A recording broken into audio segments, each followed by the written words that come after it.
నమస్తే, welcome back to our channel.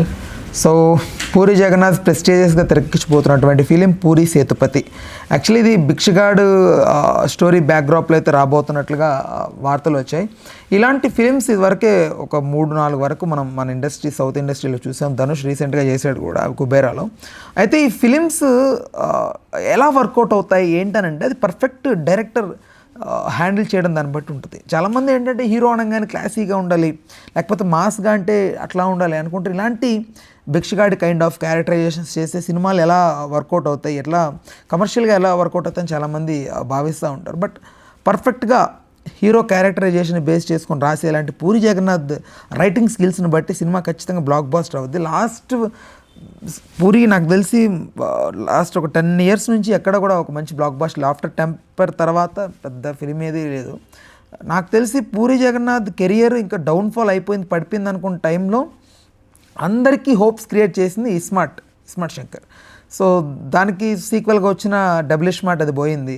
ఇంకా తర్వాత ఇంకా డౌన్ మళ్ళీ పూరి జగన్నాథ్ ఇప్పుడు ఖచ్చితంగా విజయ్ సేతుపతిని పెట్టి సినిమా తీస్తున్నాడంటే ఏదో సంథింగ్ ఉంది దీని వెనక అని చాలామంది నమ్ముతున్నారు.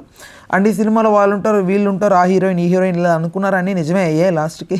సో తబు అని అనుకున్నారు, తబు కూడా ఉండబోతుందని తెలుస్తుంది. ఇలా అఫీషియల్గా ఈరోజు పూజా సెరమనీ కంప్లీట్ చేసుకున్నారు హైదరాబాద్లో. సో దానికి సంబంధించిన పిక్చర్స్ కూడా వాళ్ళు అఫీషియల్గా వాళ్ళ సోషల్ మీడియాలో పెట్టడం జరిగింది. చార్మీ ఫస్ట్ క్లాప్ కొట్టినట్టుగా చూస్తున్నాం ఇక్కడ.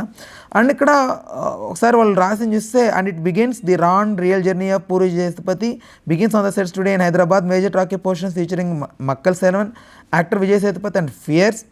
I am Shamyukta are being candid in this peaked schedule and will have a continuous shoot a Puri Jagannath film.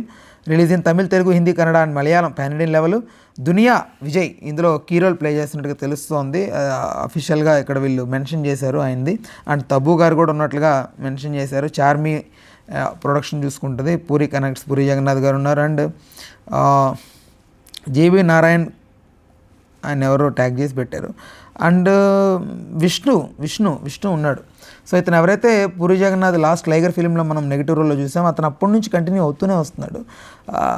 Like ఇతనికి వాళ్ళకి ఏం కనెక్షన్ ఉందో మనకు తెలియదు. నాకు తెలిసి ఇది మోస్ట్ ఎవైటెడ్ ఫిలింగా అయితే తెరకెక్కబోతోంది.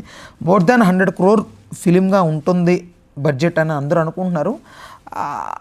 నా ఎక్స్పెక్టేషన్స్ అంత అనుకోవట్లేదు నేను. మినిమం 50 to 60 crore అది ఇది హయ్యెస్ట్ బడ్జెట్ ఈ ఫిలింకి. అంతకు మించి పెట్టరు. ఎందుకంటే అంత మార్కెట్ లేదు పూరికి ప్రజెంట్.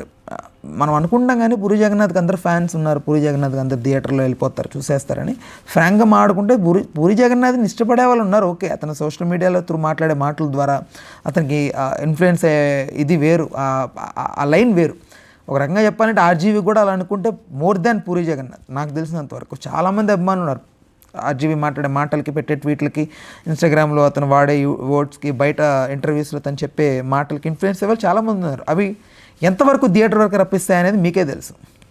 అలా అనుకుంటే పెద్ద పెద్ద బడ్జెట్లు ఫిలిం తీయాల్సి రామ్ గోపాల్ వర్మ అంత లేదు కదా, ఫ్రాంక్గా మాట్లాడుకుంటే అంత లేదు. సో 50 to 60 crore వరకు అయితే ఫిలిం బడ్జెట్ పెడతారు వీళ్ళు. ఈ ఫిలింకి సంబంధించి ఇంకా స్టోరీ ఎలా ఉంటుందో, లైనప్ ఎలా ఉండబోతుంది, దునియా విజయ్ని ఇంట్రడ్యూస్ అంటే దీనిలో తీసుకొచ్చారు, విజయ్ సేతుపతిని పెట్టారు. వీళ్ళిద్దరు అసలు రారస్టిక్గా ఉంటారు. వీళ్ళు ఎలాంటి క్యారెక్టరైజేషన్స్ పెట్టి వీళ్ళు తీస్తారు. ఎస్పెషల్లీ పూరి జగన్నాథ్ అంటే ఒక క్యారెక్టర్ని పర్ఫెక్ట్గా బిల్డ్ చేస్తాడు A to Z కింద నుంచి పైదాకా. అలాంటి వ్యక్తికి ఇలాంటి క్యారెక్టర్ ఇచ్చి ఏమో మరి ఇట్లా నాకు తెలిసి భిక్షగాడు ఈ క్యారెక్టరైజేషన్స్ని కమర్షియల్గా వర్కౌట్ చేయాలంటే పూరి జగన్నాథ్ వల్ల అవుతుందా లేదా అని ఒక డౌట్ కూడా ఉంది. నాకు తెలిసి అవ్వాలని అయితే మనస్ఫూర్తిగా కోరుకుంటున్నాను. సో నా పరంగా అయితే ఈ ఫిలిం ఓకే, చూద్దాం కాస్త అప్డేట్స్ ఏమైనా వస్తే. సో మీరు ఈ ఫిలింకి సంబంధించి ఏమనుకుంటున్నారో ఖచ్చితంగా కామెంట్ సెక్షన్లో రాయండి.